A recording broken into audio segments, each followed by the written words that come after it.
Can you hear me talk, Bill? Okay, I'll try to talk louder. Good evening. My name is Robert Oswald, and Michelle, this is my pointer. Yeah. Michelle and I took a bit of a trip over 9 months down the East Coast, and that's what I'll try to tell you about tonight. This was us right around Thanksgiving in South Carolina. One of the advantages of taking this trip is we missed the Ithaca winter. So You look kind of bundled up, though. it was a little cool that day. So if we go to the next slide, please. So what I thought I'd do is talk about the trip. This is sort of the way we went. We basically went down to Key West and then back. What I think I'll do is I'll just talk about it in one direction, but make comments about both directions. So when we get to a certain point, I'll say, this is what happened on the way back, maybe, and this is what happened on the way down. And then at the end, I thought I'd say something about what we learned, and if anybody actually wanted to do this. And you can see what I displayed here. That has significance. Anyway, so our boat is a Sabre 362 sailboat. It's 36 feet long. It has a 12-foot beam and a 5-foot draft. So all of that becomes important when you think about sailing. It also has a wing keel. But because as you're traveling, you really need to know your draft, because not everybody gets to sail in 400 feet deep water like we do here. And we learned that a number of times. Okay, so why don't we get started? We go to the next slide. Okay, so we took off from here. There's only one way out of the lake on a sailboat, or pretty much any other boat, except maybe a kayak, and that is to take off north to the Erie Canal. And in order to do that, you can't have a mast up, because the lowest bridge is about 14 feet. So our 55-foot mast couldn't go under it. So we started off down at Finger Lakes, and they pulled the boat. We painted the bottom, waxed the hull, took the mast down, put it back in the water, came up to North Docks. We couldn't fit in the marina anymore because of the 55-foot mast on top of our boat. And then hurricane struck New York City. The Erie Canal closed for a few weeks. And finally, we were able to get off on September 3rd. This is us leaving about 6 a.m. in the morning. Our son brought us down to North Docks and took a picture of us leaving. And so we were off. The Erie Canal is fun the first time you do it. You go through about 25 locks to get down to the Hudson River. You go through some interesting areas, don't get me wrong. For example, this is one of the ruins of the original canal that had aqueducts. There are no longer aqueducts. It's mainly just a ditch and the Mohawk River that you go through. But the main feature is tons and tons of locks. This is lock 17, which is the largest lock on the canal. It is a 40-foot lift or drop. Coming from here and going to the Hudson, you're mainly going down on the locks. There are only 3 that go up, and coming back is just the opposite. We went down on the way out and up on the way back on this lock. This lock takes a long time to fill and a long time to get through, but when we went through it the last time, they only allowed people on one side of the lock, and part of that was destroyed. And so they only had 3 boats at a time to go through, so that's a really big bottleneck. This was lock 10. We learned about windage at lock 10. It was blowing about 20 knots into the lock, and we decided that that's where we would tie up for the night. One of the things we learned is that when you have the wind behind you, to flip up the front of the Dodger to decrease your windage. Otherwise, the boat does what it wants to, and you're there trying to hold on to the side of the lock, and it doesn't work very well. Okay, so we went through about 25 locks, and go on. And finally, at the end, you get to a series of 5 locks called the Waterford Flight. It drops you down about 160 feet through those 5 locks over a course of maybe a couple of miles. And then you get to the Waterford Visitor Center, which is here, and that's us tied up at the Waterford Visitor Center. And that's a really nice place to provision. They have a grocery store nearby and everything. It's really nice. But after that, just like right out here, you enter the Hudson River. Okay, and the Hudson River, as you turn south on the Hudson, about a mile down is the last lock, which is the Federal Lock. And at that point, you enter the part of the Hudson that really defines it for the rest of the time. And the Hudson is a river that is totally tidal. It'll run in both directions at very high current. So, and it gets worse as you go down. So you really have to time your transits down the Hudson to try to get with the current. Otherwise you can be slowed. It could be up to 3 knots against you sometimes. So you think, okay, I'm just going to go down the Hudson to New York City. No, the current could be flowing up from New York City at 3 knots sometimes. So that's one of the things you have to consider. About 40 miles south of there, there's an inlet that you can go into where there are a couple of marinas that'll put your mast back up. And that's what we did. There are 2 marinas there. One which was really nice people, very competent, charge you a reasonable price. And then there's another marina that is exactly the opposite. So we chose one we liked. And they got our mast up. We actually chose the other one the first time we did this, and we'd never do that again. It's in Catskill, New York, or Hoppenose. And then you take off down the Hudson. It's really kind of hard to sail sometimes in the Hudson because many times the wind is not that favorable. So you tend to motor more than sail, but sometimes you can motor sail at least. There are a lot of interesting things along the way because the Hudson is really beautiful. There are a lot of lighthouses. That's the first one there. It's the Hudson Athens Lighthouse, but there are a number of others that are really kind of cool to look at. Then there's this college right here called West Point, which I actually never thought about what West Point means, but there's a point that comes out on the river on the west side, and that's why it's called West Point.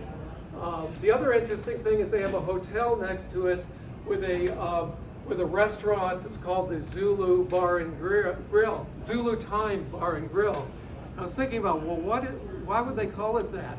Well, of course, Zulu time is Greenwich Mean Time, so they could have happy hour starting at 4 o'clock, and it's really noon. So that's probably why they called it Zulu time. Anyway, so as we went down, on our way down, we got to Bear Mountain State Park, which was made famous by Bob Dylan, and we heard this terrible noise. And Michelle first thought it was a railroad or something like that, but then it was clear that it wasn't. And I first said, is there water coming out the back? She looked back, no. And so we thought, oh my God, it's the raw water pump.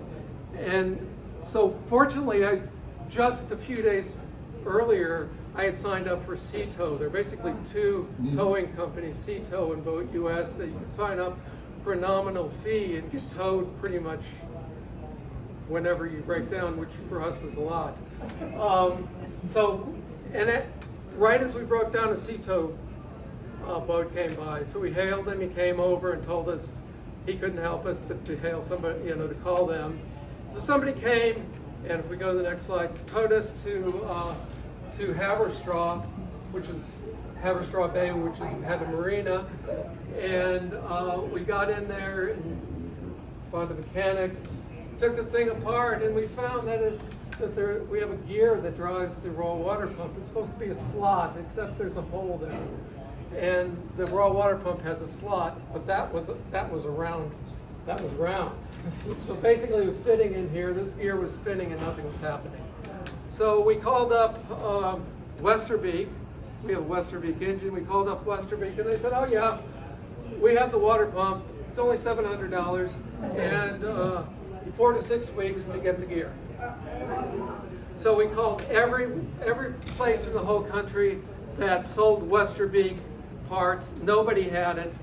So we finally told our saga on a listserv for Sabre owners, and a guy from Maine emailed us and said, "I think I have one in my garage."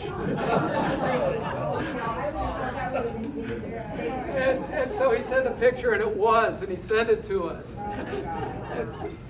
And then it turned out the mechanic had one of these parts in his spare one of the pumps in his spare part bag, and he said, "I'll sell it to you for half price."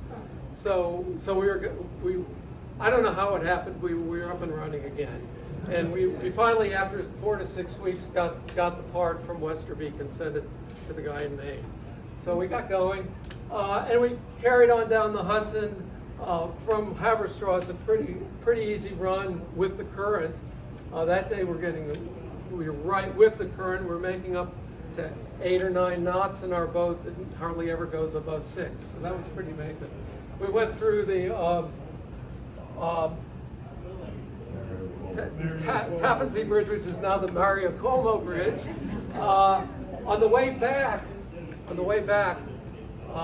we couldn't stay in Manhattan because the 79th Street boat basin is no longer. So we stayed here at just past the Mario Cuomo Bridge at Nyack Boat Club. But on the way down, we got to stay at the 79th Street boat basin just as it was about to close, and it was really cool. Really having dinner in Midtown Manhattan on our boat. That was a lot of fun.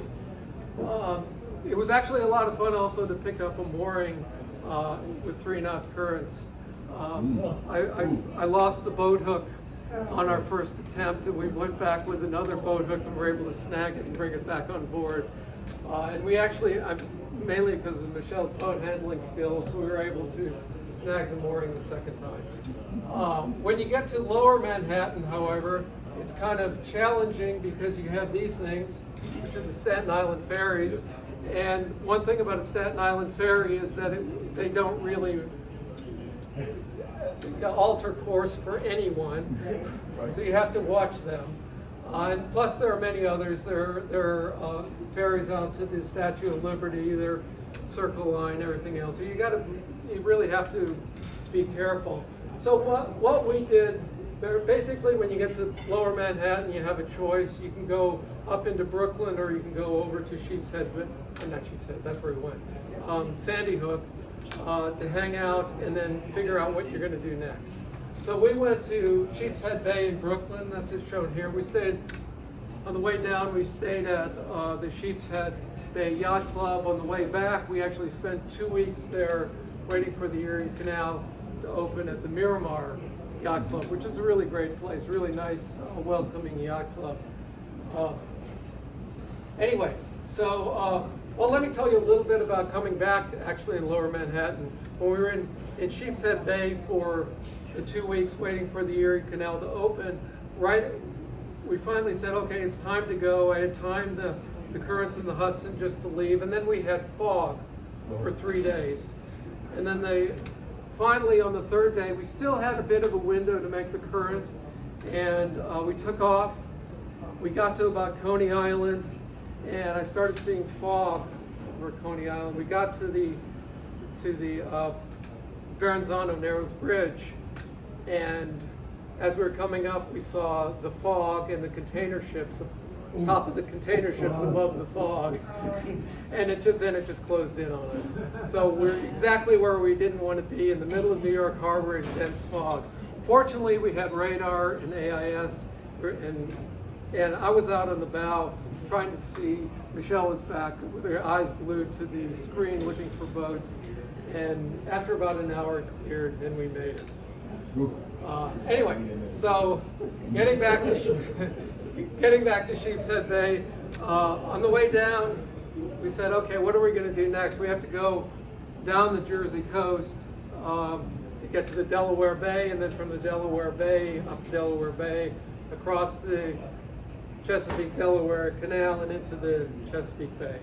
So we had to figure out how to do that. So mostly people on sailboats take the Jersey coast in one shot because there are very few inlets that you want to go into unless you have really perfect weather, and even then there's a lot of shoaling. About the only place is the Upseekin Inlet at Atlantic City, but you know, by that time you're two-thirds of the way down and you might as well just go on to Cape May. So we were there on a Saturday. We actually met some friends from Lake Ontario, Dave Lochner and Susan Balducci, who also have a Sabre 362, and we're going to do it together. And so we were looking at the weather, and we decided, okay, we're probably going to go Monday or Tuesday. That's what looks best. But I think what I'm going to do is I'm going to call Chris Parker of the Marine Weather Center, and Chris is a really good sailor, but he's also a really good meteorologist. And for a fee, a really modest fee, you can call him and talk about planning. And so I called him on Sunday, and he said, well, Monday will be a little sporty. You'll have 15 to 20 knots all the way on your beam, so you won't have any trouble sailing the whole course. And Wednesday, just forget it, you're going to have 20 to 25 knots on your nose. Or Tuesday, you're going to have 20 to 25 knots on your nose. But he said, if I were you, I'd just go today. And you'll motor about the first third of the way and you'll sail the rest of the way. So we told Dave and Susan we're leaving. We took off, and it was exactly that. We sailed about the first third of the way, and the rest of the way, we motored the first third of the way and then sailed the rest of the way. Had a beautiful, what was about 120-mile passage, about 17 hours. We left in the afternoon on Sunday and got there Monday morning to Cape May. The Cape May Inlet is the best one along the way, but it was actually, that day it was a little tricky to get in, but everything was fine. So we got in. We can go to the next one. The other wonderful thing about that trip was that it was done on a full moon. So we saw the sunset over the New Jersey coast and the sunrise, or the moonrise over the Atlantic, and it was beautiful the whole time.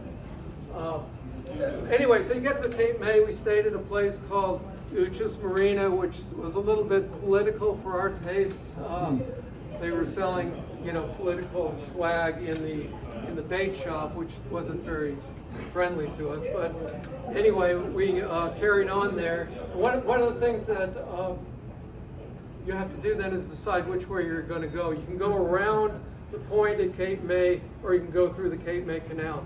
The Cape May Canal has bridges that are said to be 55 feet at mean high water. When I went over to look at the height charts or height boards there, at high tide it was about 51 feet. And so we actually had a guy next to us at that marina who'd been under there many, many times in many, many different sailboats, and he told us what to do. So the idea was to go through at mean low tide, or at dead low tide, and go to one side of the bridge, which was higher than the other. And so low tide was 3 a.m. the next morning. So we took off at 3 a.m. the next morning. And then when we got through the canal, then you're in the Delaware Bay. It turns out if you go through a low tide, you then turn up the Delaware Bay. The current is a little bit against you, but within about an hour it turns in your favor. And so we had wind from the south and then current following us or pushing us along. And so we had a really, really pretty nice trip up the Delaware Bay. It's a place you don't want to be when you have current against wind, and you don't want to really be out there when it's above 15 knots wind. We probably had 13 to 20 knots most of the time, but the current was with us, so it was all right. We did see the beautiful New Jersey shore. Michelle's from New Jersey, so she appreciates it. A lot of New Jersey. But they did have one lighthouse, the Skip John Lighthouse. That was kind of nice. And we finally got up to the canal. We went across the canal to the Chesapeake Bay and got into the Chesapeake Bay. And after about 70 miles, anchored at the Bohemia River there. And that's the other saber that was with us, Susan Dave's saber in the Bohemia River. So that was really great. We finally got to the Chesapeake Bay. We've always loved the Chesapeake, and it's a nice place to stay. What's that? You got up the bay and through the canal on one tide. On one tide, yeah. Wow. It was unbelievable. Everybody told us it wouldn't happen. But I think the combination of the wind behind us and we hit it just right.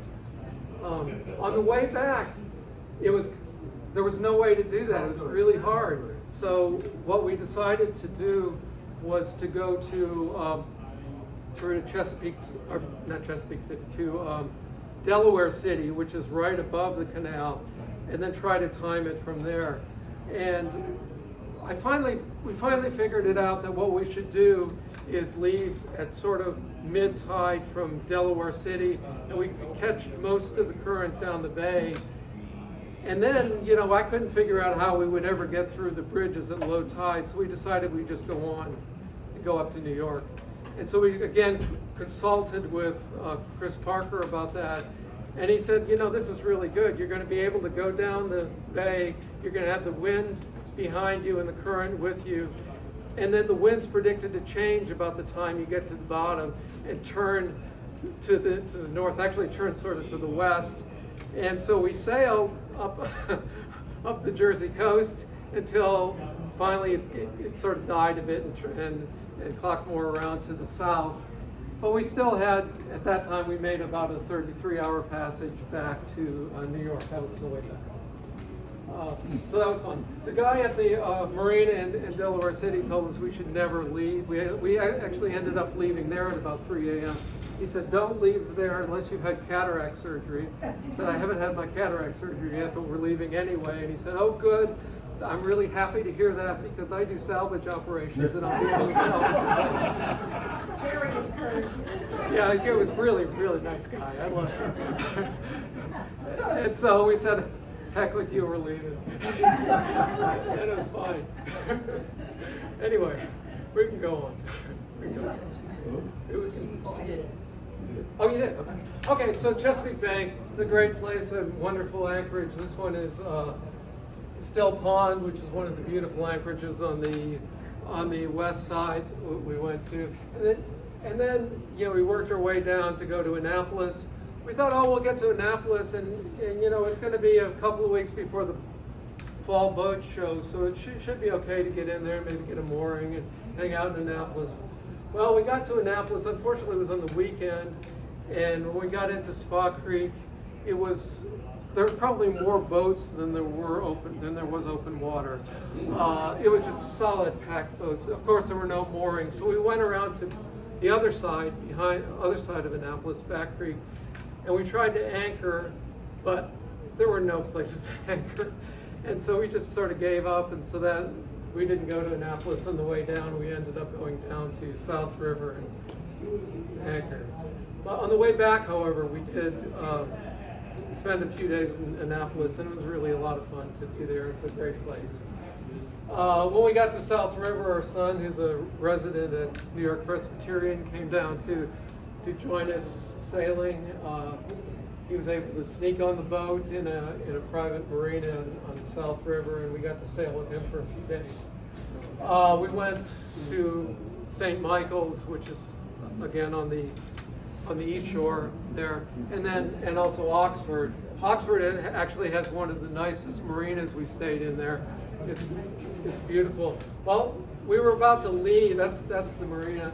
Well, when we were about to leave Oxford, I walked out on the fuel dock just to see how things were, how the wind was and such. And nobody else was around. The guys that were supposed to be out there weren't there. And I saw this boat coming in.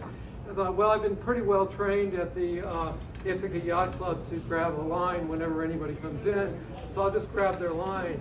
And so I went to grab the line. I looked up and it said, Carolyn. And I saw Bill at the Bill was at the helm. This is Quicksilver. So that was great. So I got to tour magnificent Quicksilver.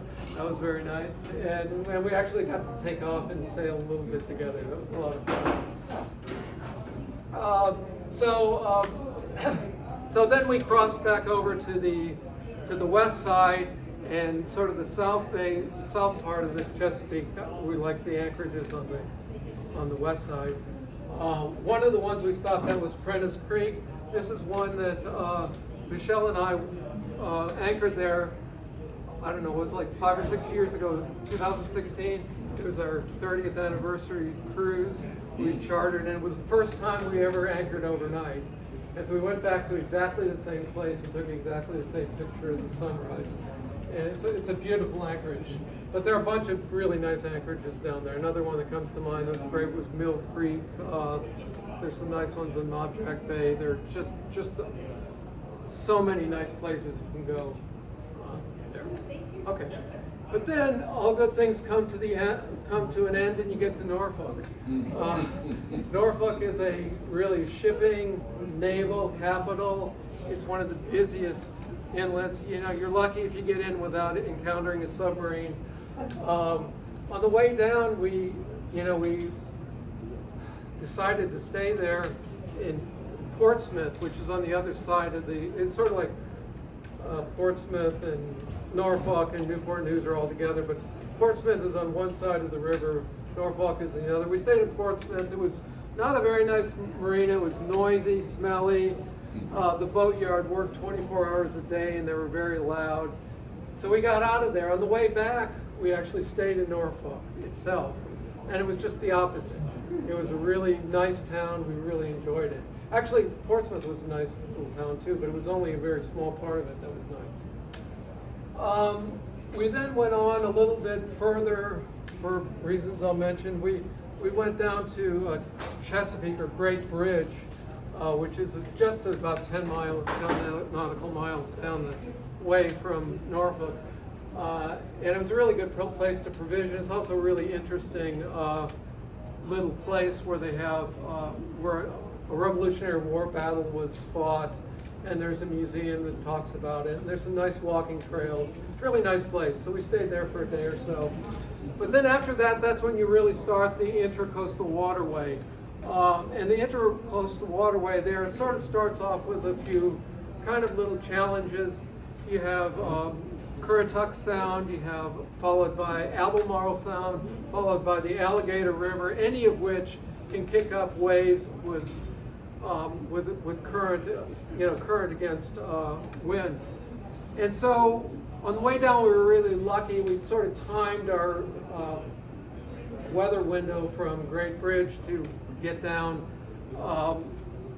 past these little challenges without a problem. On the way back, the only problem was Alligator River. We hit Alligator River with the current coming against us, as well as about 20 knots of wind, and it was just a murderous 20 miles that we had on there, but the rest of it was okay. Anyway, once you get down to the Alligator River, you can pick up this canal called the Alligator Pungo Canal that goes to Belhaven, North Carolina. And that was the last bit of the Intracoastal Waterway that was finished. It's actually really kind of a nice little trip. We didn't know that it was nice on the way down because when we left, it was really foggy in the morning, and it was one of these things of, well, the fog cleared, let's go. And so, of course, we weighed anchor, took off, and the fog closed back in. So we did most of the canal in the fog.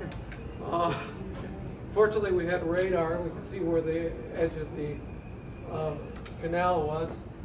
And we finally made it, but we can see there's a lot of wildlife. There's like a bald eagle that we spotted in the fog on the way down. And then we got to Belhaven. Belhaven is a little town that has a beautiful anchorage, huge anchorage field, but there's really not much there except a restaurant and a hardware store and a small population of extremely nice people who, would walk around the town and they'll offer you a ride, No, we're just taking a walk, but Anyway, it was nice.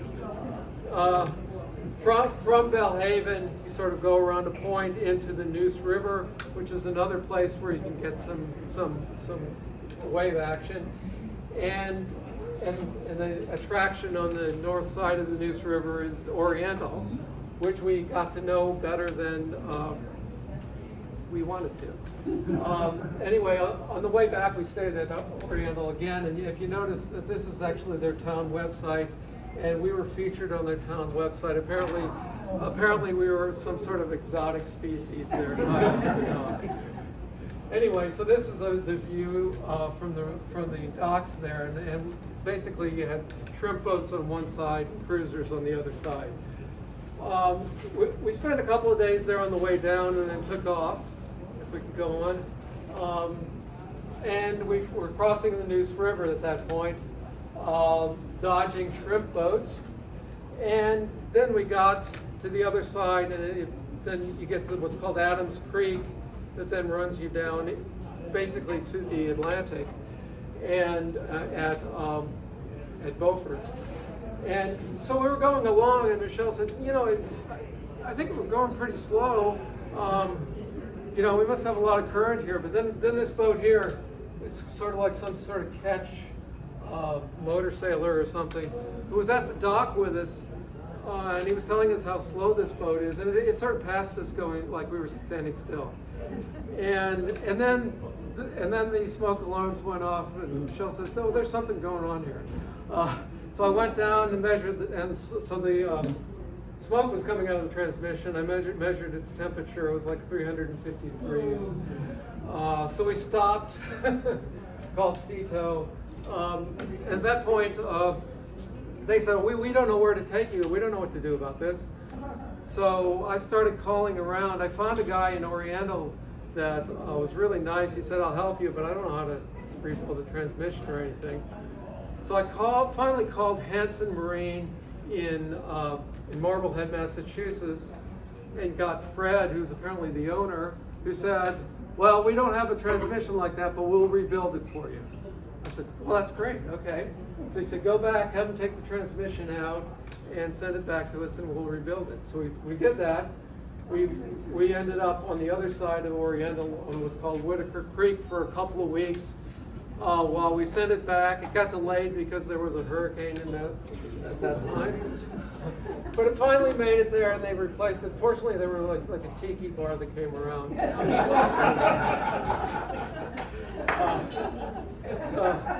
So we got the transmission went back. We put it back in and said, "Let's test it." So Michelle got at the helm. I said, "Okay, put it in forward." She put it in forward, and we went backwards. I said, no, put it in forward. I did put it in forward. I said, "Well, put it in reverse." She put it in reverse, we went forward.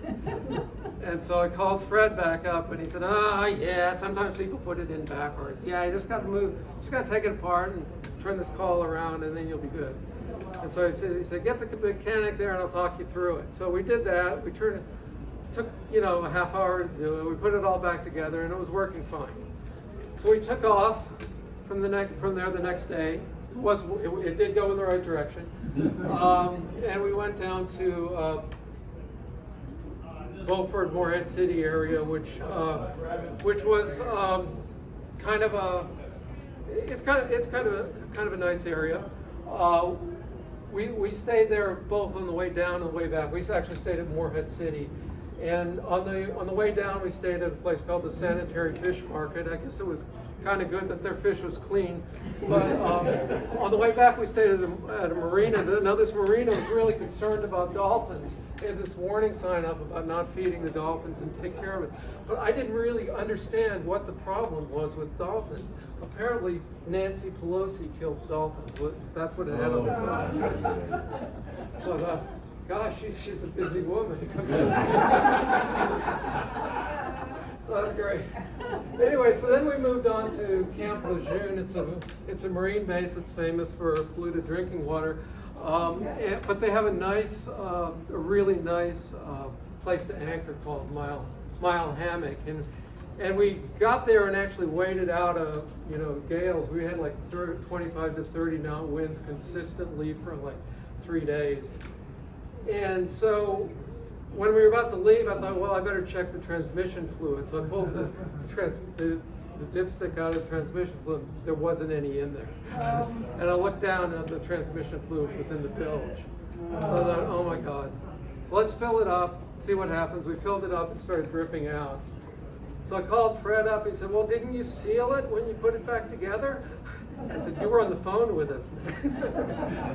He said, okay, send it back to us. So we can go on. So we got Cito to tow us again to a place called Anchors Away Boatyard. But they didn't have any slips, so they pulled us out, pulled the transmission. We sent it back to Massachusetts yet again. And so we couldn't stay in the boat, so actually what we did was we rented a car and drove to Mississippi where my mother lives, and we visited her in an assisted living facility. So that way we tried to make good use of that time. We got it back in a week or so and put it back in and took off. And we went on from there to Southport. Southport is at the end of the Cape Fear River. Cape Fear River is really aptly named, I think. It has really high currents, and we didn't even know about that. But we hit it, and we had the current with us, and we had this great sail down there. It was wonderful. Then it just dawned on me, this is one of these rivers that run in both directions. We could have hit it. If we weren't lucky, we could have hit it the other way. And if you hit it the other way, you just stand still. Anyway, so we got to Southport, which also had a very nice marina, and that's when it got cold. That was the first time we actually had frost on our Dodger in the morning. So we stayed there a day or so, and then took off. We got about a few miles down the Intercoastal Waterway, and the smoke alarms went off. And so I went down. Michelle said, "There's something going on down here." So we went down and looked at the engine, and I saw diesel spewing out of the fuel line after the secondary fuel pump. That's it right there. It had this sort of banjo fitting on it, which are, they're not that common, but they're common enough. So I called up Westerbeek and said, well, how long is it going to take? Can you get me one of these? And they said, well, 4 to 6 weeks. So we got towed back to that marina. They had a full service place full service engine repair place. That was a Sunday when we got there. Monday morning I went in and said, oh, you're full service, you can take care of us. They said, yeah, we're full service for outboards. And so, but they said, no, but don't worry about it. We can get you somebody out there. And they got us a mechanic out who turned out to be the best mechanic we had on the whole trip. He looked at it and said, yeah, I can get one of these built. I'll drive over to Wilmington tomorrow morning at 8, have it built. I'll be back tomorrow morning, I'll put it in. And that's what he did. He got it in and got us going again. So we were really lucky. And so then we took off again, finally, after that was our 4th breakdown. So just sort of skipping over a lot of the other areas. South Carolina and Georgia are basically I could describe certain things that, sort of tells the whole story. The one place that was different is this, which is the Waccamaw River, which is a really beautiful area of the Intercoastal Waterway. It's right around Charleston and Georgetown, between Charleston and Georgetown. The rest of it looks sort of like this, sort of like grass that has a crew cut. And the other thing about it is the tides are really extreme. They have 10 to 12 foot tides everywhere. And there are cuts that are probably 4 or 5 cuts along the way that you can't go through at low tide, at least not with our boat. So we were trying to be really careful about that, but one time I messed up. And I didn't catch the area where there was a cut that we couldn't get through, and we hit it at low tide. And I said, we can't get through here. And I looked at the chart and I said, well, there's a way around this. We can go down here and get to this inlet here and then come back and hit the Intercoastal Waterway again. We did that, and we hit an uncharted shoal at low tide and ran aground and had to sit there for a couple hours before the tide rose and pulled us off. The other thing that you see along the way are lots of dredgers. We tried to convince all of them to come up here and dredge the inlet. None of them agreed to do so. The other thing, there are some bridges along the way. We did have to go outside at least one time on the way back to avoid bridges that were inoperable. So basically, South Carolina and Georgia are just extreme tides, shallow water. Be careful, but they also have a lot of wildlife. And you can see this is a bald eagle with a fish on a day marker. And these are a bunch of birds here that we actually emailed Carolyn about and asked them what they were. And she got back to us and told them what they were. But you know, ornithology for me is a really difficult subject. It's really way too complex and I can't understand it. You know, I would rather think about physics or something like that, which is much simpler than ornithology. But you know what the real genius, I think, in a person is to take a complex subject and boil it down into its essence and explain it to you in a way that that you can understand it. And then Bill Arms did that for me with ornithology, and we can show. Caroline. No, you didn't. He said. Now I understand.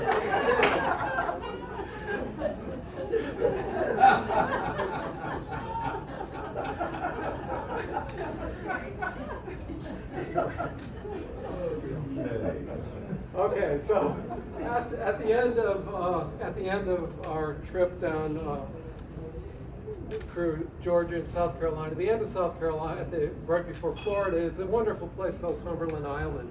It has it's a really big island. It's a national seashore. They have feral horses there. The feral horses are said to, you know, I'm not sure it's been proven, but it's said to date from Spanish people who came to the island in the 16th century and left the horses there, and they've been there ever since. Other people say they're from the 17th century, I'm not sure. Anyway, they have a lot of varied places you can hike there. They have a beautiful seashore. It's kind of cool to be at the beach in December. That was fun.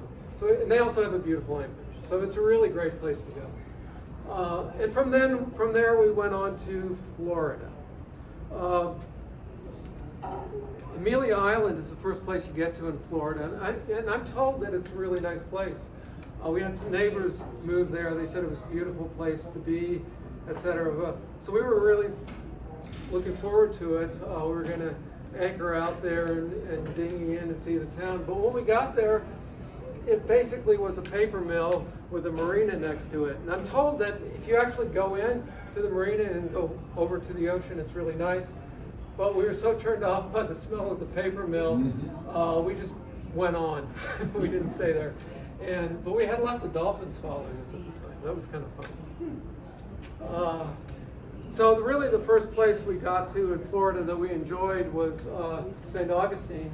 The slide over there is the Bridge of Lions, which is sort of the iconic place that you see in pictures of St. Augustine. It's pretty much the oldest city in the United States, European settled city in the United States. It's changed hands between the French and the Spanish and the British and the U.S. over the last few centuries.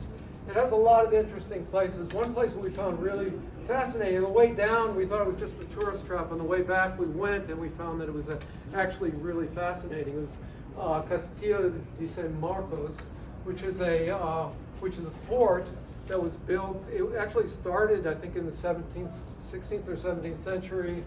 The first bits of it were started back then.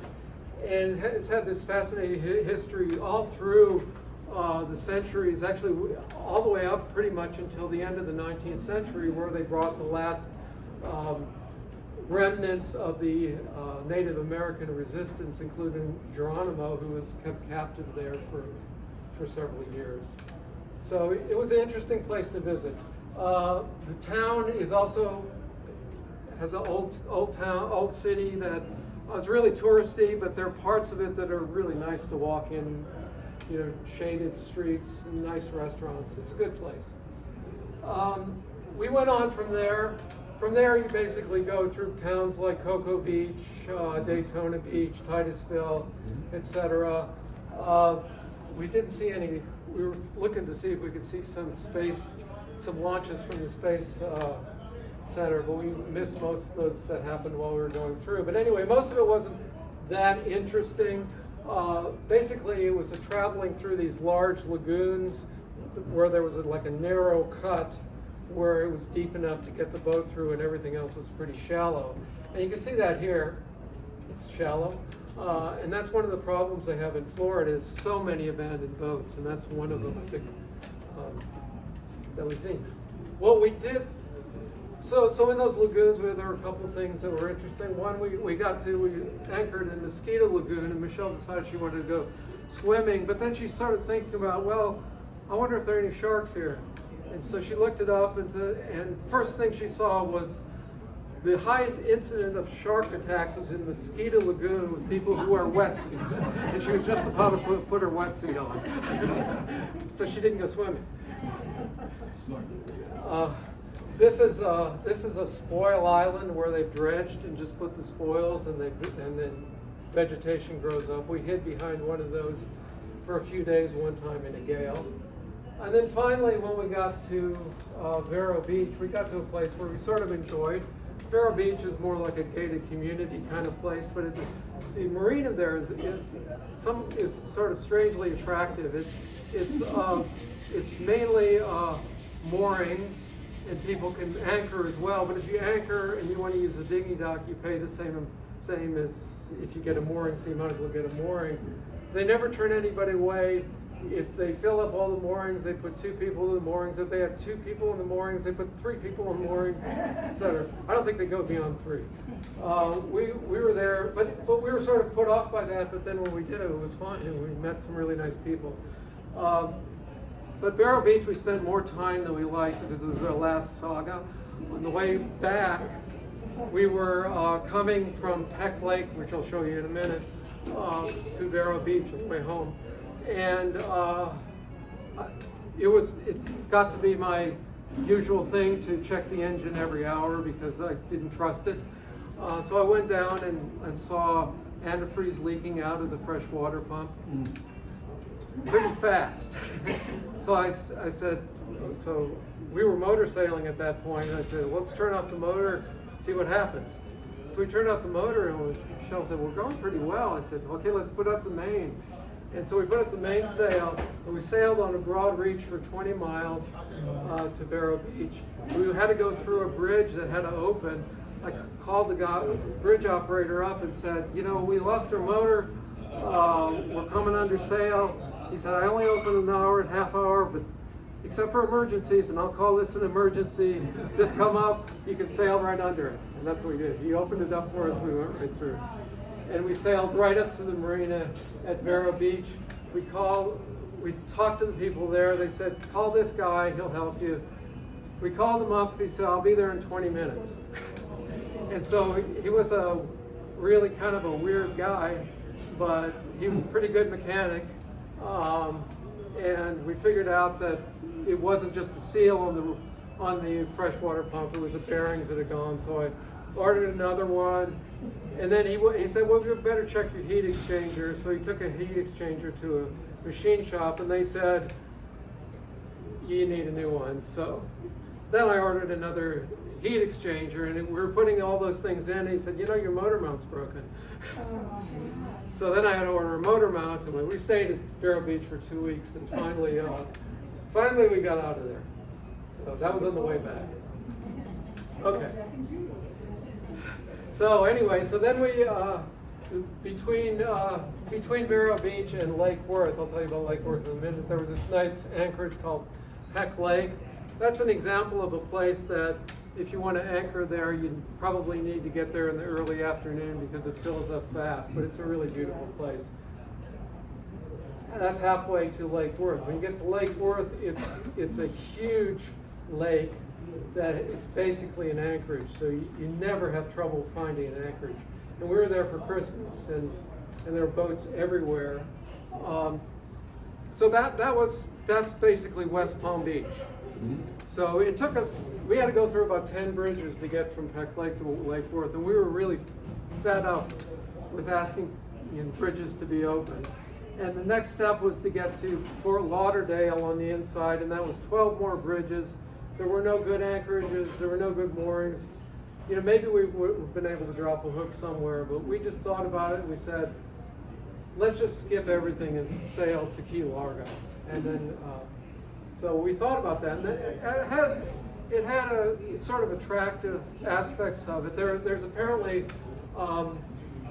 there's a resort on Lake Worth. It's the Latin or Spanish name for, I think it's the Latin name for a lake is Lago, and there's this place that goes between the ocean and the lake. It's called Mar-a-Lago, and we decided we'd pass on the Mar side rather than on the Lago side, which was fine, except on the way back when we did that, right when we got there, we were enveloped in fog.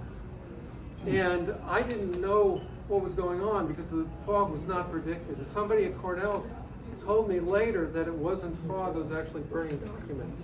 So somebody was burning documents. I don't know. But anyway, so again we consulted with Chris Parker. We did about a 22-hour passage to Key Largo.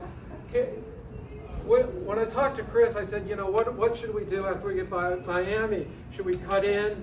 And basically the keys are you have the keys, and then you have the Hawk Channel, which is just a nice place to sail, and then you have reefs, and then you have the ocean. And I said, should we cut into the Hawk Channel right away, or should we stay on the outside? He said, stay on the outside, don't sail. Don't go on the Hawk Channel at night because there are crab pots and you'll catch a crab pot.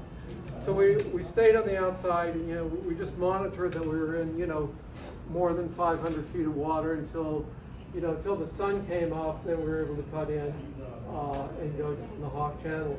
And when we got, and this was really a great time. We did see at one other time clear water, but when we got to Key Largo and we anchored between what's called Rodriguez Key and Key Largo. The water was beautiful, clear water, about 12 feet deep, and a plateau, square miles of 12-foot water. It was a beautiful place to anchor. And so we got there after 22 hours and just relaxed. It was really fun. We swam there almost every day. We went on New Year's Day. We went out to snorkel at Molasses Reef. It was good. So if we go to the next. So this is one of the views at Rodriguez Key. This is what Rodriguez Key actually is. It's a mangrove island. As I said, we swam there a lot, and on the last day, basically, before we were leaving, we stayed there on the way down and on the way back. And the last day before we were heading north, we noticed what I thought was like a old bottle, or like a soda bottle in the water. Yes, but then when we looked at it a little more carefully, it wasn't that at all. It was actually Portuguese men of war that were there, and we got some pretty nice pictures of that bottle. So, one of the things we did when we were in Key Largo was take a slip in a marina for a few days, just so we can. It was not an easy way to dinghy into Key Largo from Rodriguez Key, so we just took a slip a bit, and we just walked around the town, saw the African Queen. That's become a big tourist draw there. And one of the things that Michelle always worries about are spiders on her boat. In Key Largo, what they worry about more is the iguanas on your boat. And we were there actually at one time when it was cold and was going to freeze. It was going to freeze that night. And whenever it freezes in Key Largo, there's a warning that's sent out about falling iguanas. Iguanas are on the trees, and they're cold-blooded, so they fall asleep and fall from the trees. We didn't see any of that. There's also a lot of canals, man-made canals in Key Largo. This boat here is a very famous boat. It's owned by a guy named Bob Scherer, or better known as Bob 423. He's written the books on traversing the ICW, and he actually publishes tracks. So almost everybody that goes down, the intercoastal waterway follows his course. And so you just download it to your chart recorder and follow the way he goes, so you don't run aground.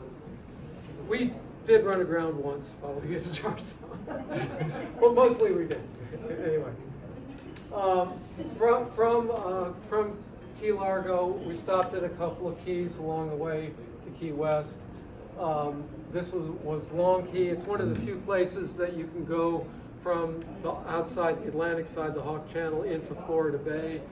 Because of our draft, we really couldn't travel on the inside. You can sail on the inside in some places, but you can't really continuously travel along there with a 5-foot draft. If you have a 3-foot draft or something, you can be fine. So this is one place where you can get under the bridge.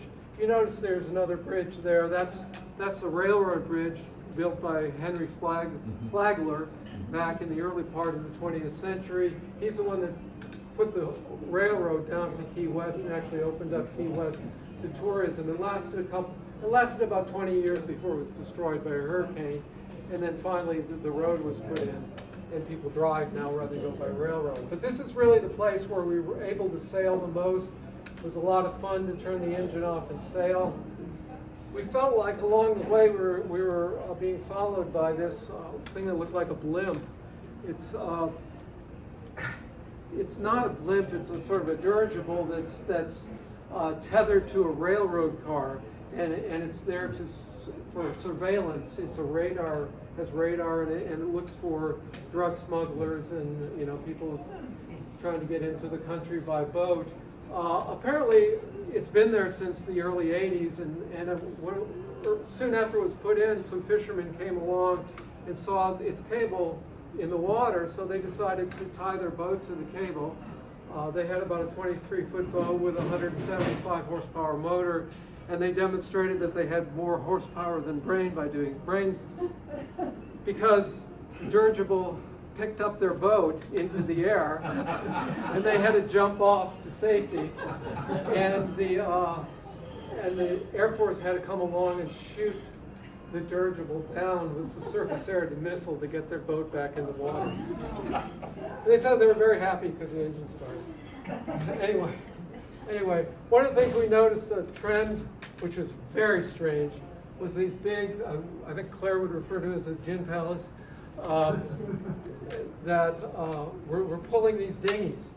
These dinghies are about 30 feet long with about 300 horsepower motors, and that's they were their dinghies. I thought that was pretty amazing. We saw a number of people doing this. Anyway, there were nice sunsets in the Keys. It was a beautiful place. And finally, we got to Key West. Key West, you have a couple of choices in Key West. You can anchor out near the city. This is Wisteria Island. It takes about a half hour to 40 minutes, maybe an hour on our dinghy to get in from there. Or you could take a mooring in a place that's pretty far from the interesting part of the city, and then I don't know why you'd want to, and even then it's a long dinghy ride in. So we decided to try to get a slip. We actually got a marina that was reasonably priced. Most marinas are $6 to $10 per foot per night there. We found one much cheaper right in the middle of town, and so we were able to stay there almost a week.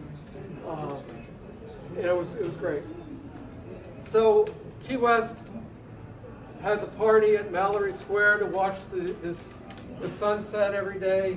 They have performers. We went to that one time. You're supposed to go to the southernmost point. We went there in the rain one time. There was a long line of people waiting to get their picture taken there. So we took a picture of it and left. It was crazy. But anyway, but Key West is a really neat place. They sort of consider themselves a republic in themselves. So the story behind that was that in 1982, there was a blockade by the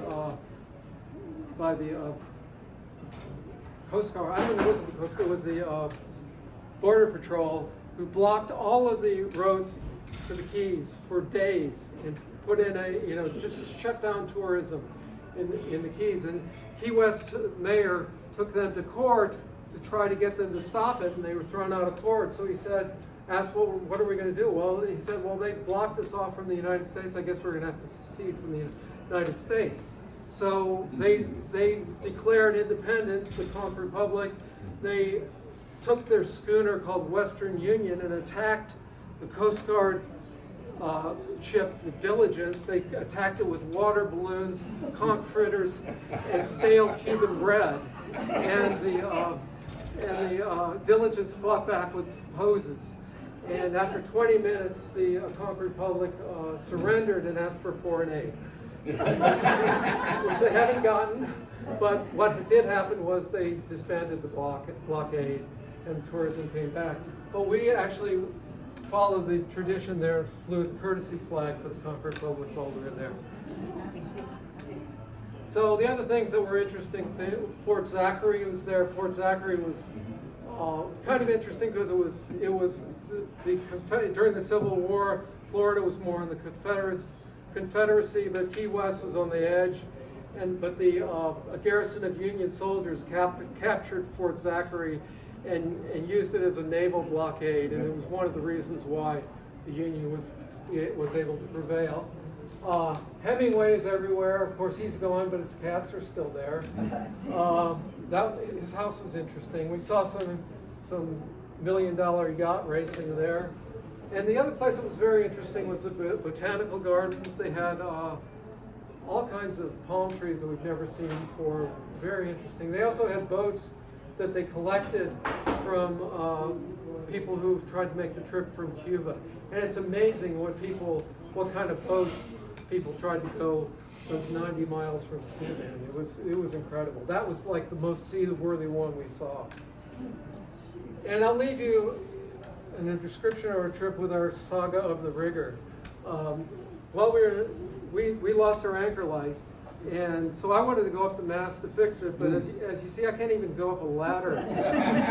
So Michelle kind of nixed that and asked around, and they said, oh yeah, you got to get John, I think his name's John, you got to get John to come out. So we called up John, and we couldn't get him, and finally he called us back. We left messages. He called us back about 10 o'clock at night and says, yeah, I'll come there now and fix your ankle light. I said, John, it's 10 at night. It's dark. And I said, why don't you come tomorrow? He said, okay, I'll come there at 8 o'clock in the morning. I said, oh, that's great. We'll be waiting for you. About noon, I called him up and said, John, what, are you going to come? He said, well, yeah, I'm going to come. My ex-wife said she's going to off herself, so I have to take care of her, tuck her out of it, and then I'll be over there. So we didn't expect to see him, but he showed up a few hours later, and he said, you got a halyard? I said, yeah, I've got a halyard. I said, you want me to winch you up? He said, no, I just attach it to myself. I'm going to climb your mast. I said, what? And he said, just take up the slack. So he jumped on the mast, climbed up on his own to the top, fixed it. It was a wiring problem. He fixed it. He said, you have warm light. You need to have cool light. Here, I'm going to get you another bulb. So he came back down. He went to every store in Key West, couldn't find a bulb, came back, went back up the mast, put it back on, and came back down. And Michelle said, oh, thank you, how much do we owe you? He said, oh, yeah, give me about $40. I said, what? So she gave him considerably more than that, and then he left, and she said, wow, that was interesting. I wonder if this guy has a website, we can learn more about him. And it turns out he did have a web presence. When I Googled him, what came up was rigger jailed for running mobile meth lab. But this guy was really nice. Actually, he was really nice. But you know, we thought about it, but we thought about it for a while. We thought, actually, this is really kind of cool. This is sort of really Key West. You have a guy who's made some really bad choices in his life. He turned his life around. Everybody at the marina there loved him. He really had just become a different person. I just thought, well, that's great. Good for him. Did you ever run into Dan Hall? Yes, we had dinner with him. Okay, because his boat's there a lot of the time now. It's not there now. Oh, it's not now? No, it's in Norfolk? Yeah. It's in Norfolk. Okay. Or somewhere north of But he Norfolk. spends the winter there. He was in there. He was there. He was embarrassed to say that he was staying on the dirt. But he was near the marina that he usually stays at. And he's doing okay. Yeah, he's doing. Yeah. Yeah. Okay, so that's what I was going to tell you. What I was going to do is tell you a little bit about what we learned in case anybody's foolish enough to do the same thing we did. Just want to go through a few things that I thought were really useful to us to have. We either thought of them before we left or learned on the way. One of the things you can't do the trip without is a VHF radio. That's absolutely essential to talk to people on locks, talk to people in bridges, but also to communicate with other boaters because you're always talking to other boaters in the water. Here we don't use radio very much, but there you turn it on when you start the engine and you leave it on. The other thing we found really useful was radar. We had Doppler radar. That's not absolutely essential, but some radar anyway, and AIS. AIS is just a way of making yourself known to other boaters, and if they have AIS, you can see them. As you go to busy harbors, not all pleasure boaters have AIS, but all commercial boaters have AIS. So you can see all of the container ships, and the container ships can see you. So that's really the reason more than anything else to have it. It's also really useful. Both of them are very useful in fog. Radar is also useful for giving you an idea of how far off you are from the shore sometimes when you're anchoring in a narrow area. You turn the radar on and see where you are relative to the shore. That's really useful. Anyway, a washdown pump for your anchor is essential, particularly I think in the Chesapeake, but also in Cuba Lake. You don't want the clay from the bottom of the Chesapeake is sort of this mucky, ugly clay, which is wonderful for anchoring. We almost never put the hook down and not catch. But when you pull it up on deck, it's really awful. So having a way of washing that down is really useful. We found that a spade anchor and we had all chain rode and a windlass, and that just made our life easier. People can argue about what anchors work and don't work, but we had a rook and a spade, which is really good. You probably should have a second anchor. We carried a Fortress, then we had a combination of chain and rope, but we also had a kellet to keep the rope down so it wouldn't wrap our keel. We found solar panels to be extremely useful. We had about 500 watts of solar. That kept our batteries charged even though we ran our refrigerator all the time. It's really a good idea to do this. Other people ran their engines on anchor to keep their battery charged. It's the worst thing you can do to your engine.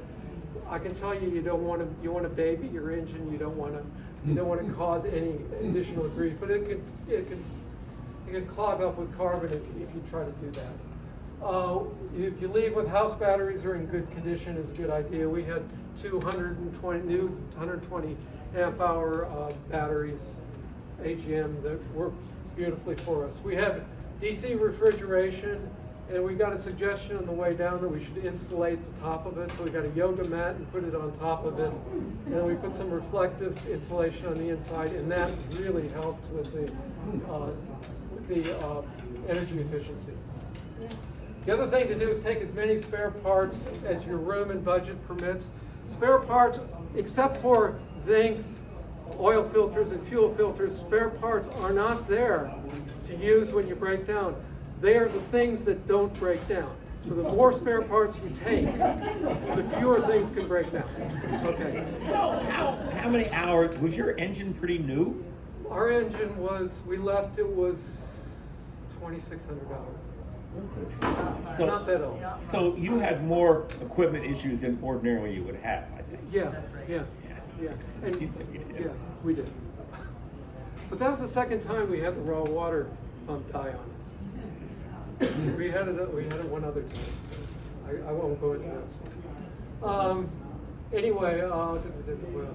Water and fuel. Yeah, we had water and fuel. We actually added those later.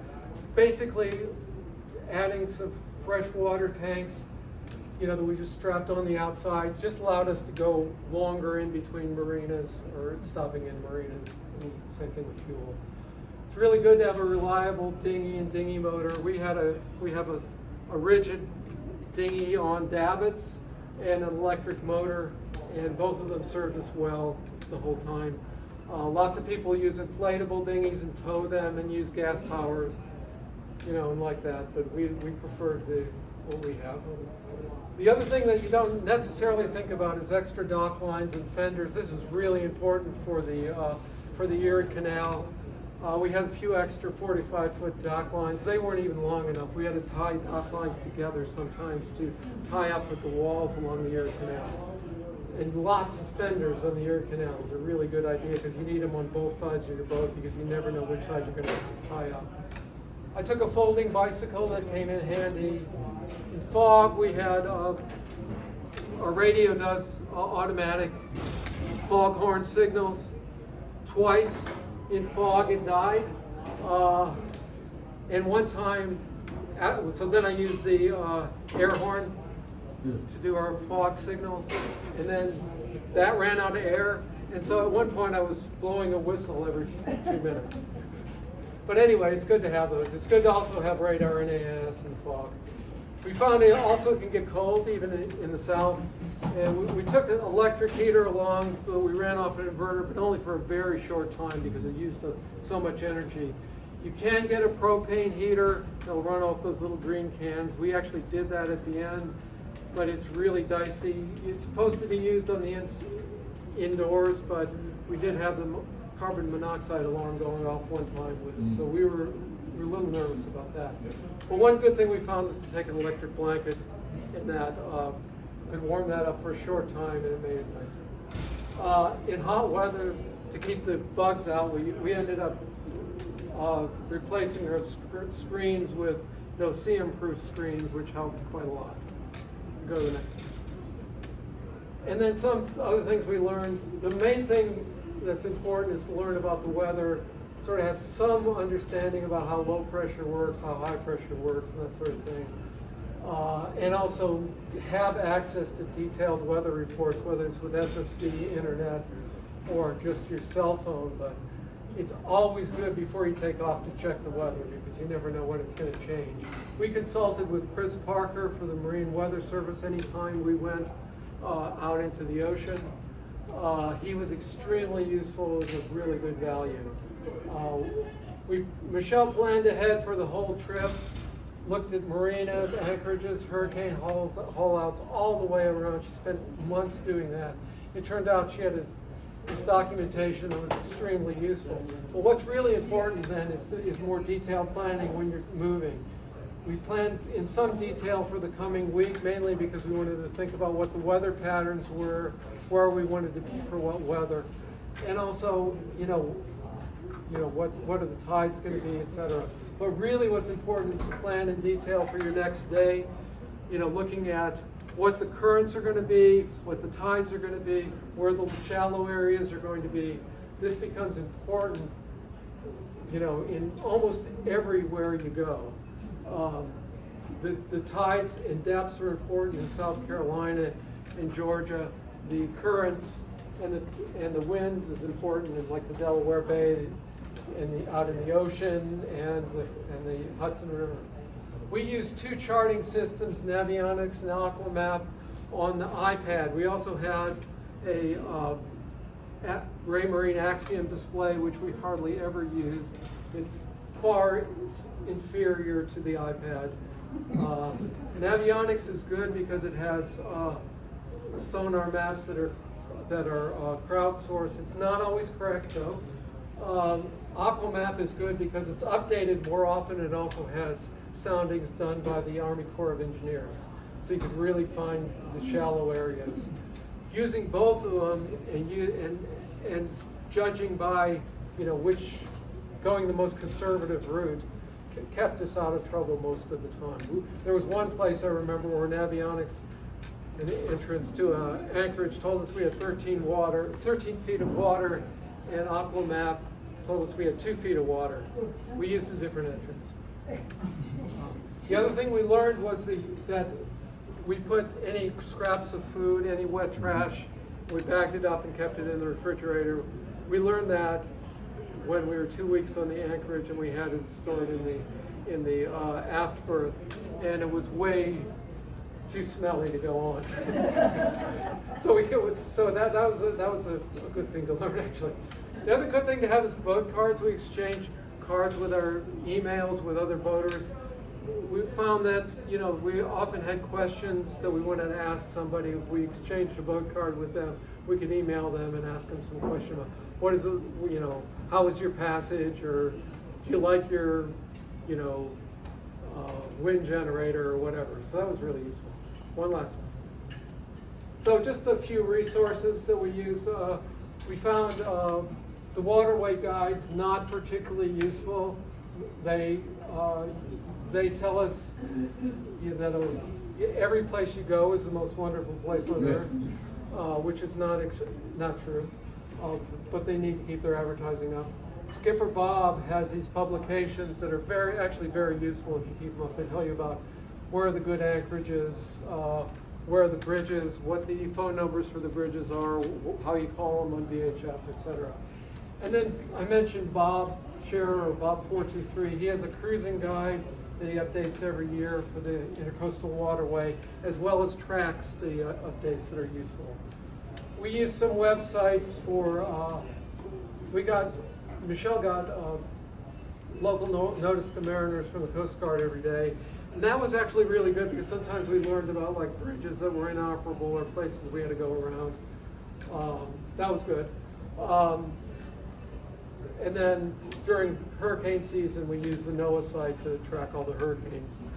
And then just for various apps, we found for weather, Windy, Predict Wind, and Storm Radar were mainly the places we went to. One that I'll mention that I really liked is East Coast Trip Planner with Currents and Tides. It doesn't have a very attractive name, but it's a really useful app for planning going down the Delaware Bay or going up the Hudson River. It gives you very, very accurate estimates of what the tides will be when if you plan a trip. When we anchored, every time we anchored, we set an anchor alarm. We used Anchor, this program called Anchor on the iPhone, and Aquamap also has a good anchor alarm. We only, in all the time we anchored, maybe over 100 times, we only dragged one time after we were sure we had set the anchor. And that was pretty soon after we stopped. Most of the time on this trip, we were really lucky with anchoring. And then you can sometimes slip at a marina with Saga Slip or Dockwell. Dockwell is the one that's used most. So, that's it. So, What month did you go again? What month did you leave? we left September 3rd. I'm surprised that you weren't worried about hurricanes. We were worried about Because it. I remember Dan Hall used to tell me they wouldn't allow him to go anywhere until November. Yeah, no, that's true. So we checked with the insurance, and we were allowed to go to just above Savannah, and after November 1st, we were able to go below it. But we had so many breakdowns it didn't matter. So you and Michelle both, I know Michelle's been planning this for how many years? So I know that he's the spokesman, but behind every great man is a great woman. Yeah, on the Erie Canal, one of the things we heard that one of the lock operators say, she driving the boat. and I didn't tell the guy that the reason she driving the boat was that he doesn't know how to drive the boat. So she, I have to say, you know, we were, I don't know how many times we came into a marina where you know, the wind was really whipping and it was really hard to get in. She brought us in beautifully, and the guys, one of the dock hands would say, "God, you really brought that boat in really well." I said, "Don't look at me." So, Robert, was there anything, aside from the breakdowns, that surprised you? I mean, with all, I know you guys are thorough planners and down to detail, but was there something that you said, whoa, I never thought of that? I think the thing that surprised me was we thought we were ready because we had planned for the rain. And we had not anticipated the cold, how cold it would be. And we brought blankets, but it gets really cold in a boat. So that was huge. And then the day that he mentioned there in North Carolina, we actually broke up the frost in our boat.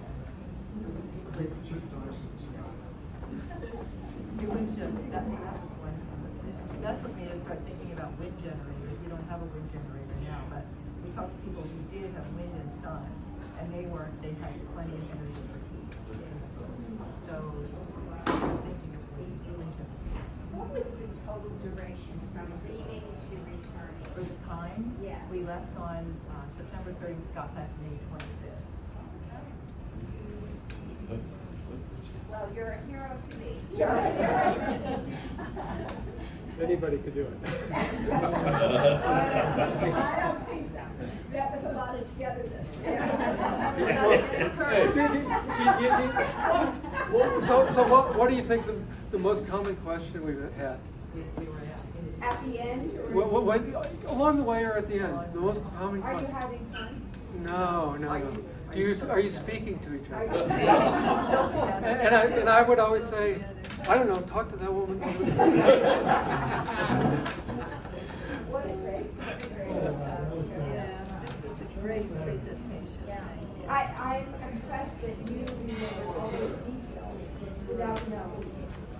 But you didn't look at them. Yeah, but you see, I had these because you know what happens is, you know, after a certain age, well, I don't think you know this yet, but Absolutely not. no. But what happens is you just can't bring back a name. So I wrote down all the ones that I'd forgotten in the past. But fortunately, I didn't. You did, you were, Thank you. And I'm now in crutches too. That's great. but you did learn a lesson after you got home. Yes. No more climbing ladders. No, I have to just climb masts, I guess. Yeah, no. You can slide right down. You got the rigor for that. Yeah, right. Yeah. First of all, thank you for such an informative, scary, inspiring talk about this wonderful trip. Congratulations on this planning and courage to be able to do this. And I just have one question. Basically, how long did it take you to get from North Marina, North Docks here? How can we do it?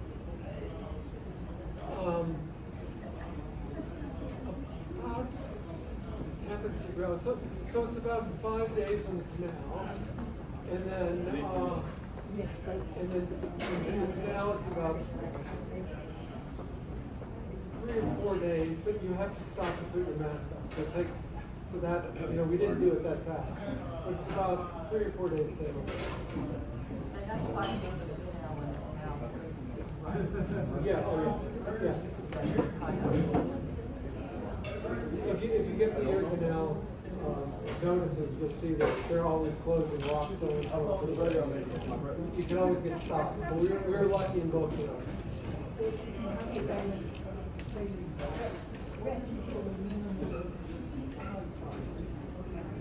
Oh, well, the worst one is probably the one at the top floor. If you get under that one, yeah, but no, there's some that there are a few that are really, I mean, like the one I showed with Great Bridge, which has to be Virginia, that's probably, I don't know, it's probably not even, but that has some. But, you know, there's lots and lots of, lots and lots of people with college, were able to go in and visit with the other. But they had to stop for some students.